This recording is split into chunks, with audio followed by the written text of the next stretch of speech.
The American pika needs your help to survive.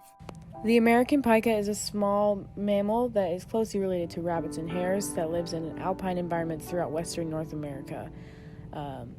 Climate change is melting ice and permafrost in these environments, which destroys the biodiversity of the alpine environments in the plants and animals, both. Many plant species populations are affected greatly, which hurts the American pika as their diet is very plant-based.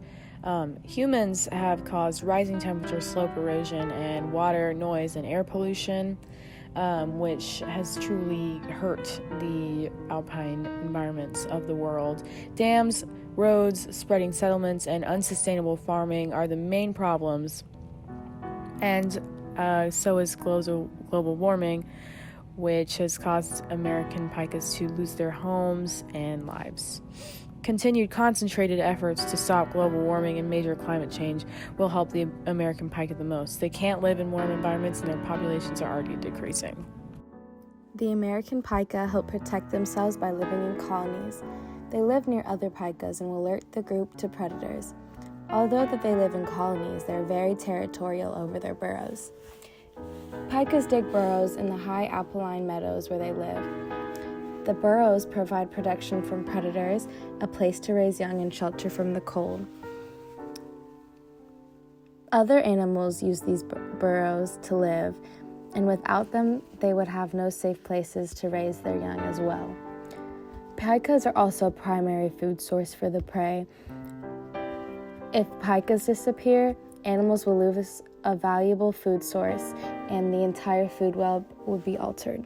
The worst ways we affect the American pika is their impact on the natural cycles of its environment. Nitrogen, phosphorus, and carbon each have their own cycle that can be disrupted by humans. Now, the pika's location in the mountains and lack of neighboring aquatic ecosystems means it escapes the dangers of excess nitrogen and phosphorus that causes eutrophication and subsequent toxification of water. But the pika is vulnerable to the full effects of human impact on the carbon cycle. We release tons of carbon into the air, causing the greenhouse effect that warms the earth, causing global warming.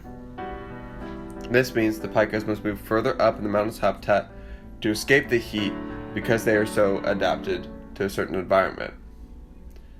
Now, the amount of energy available to the pika, or the net primary productivity, is already low because of the frigid, dry climate during the fall and winter that makes it hard for plants to grow.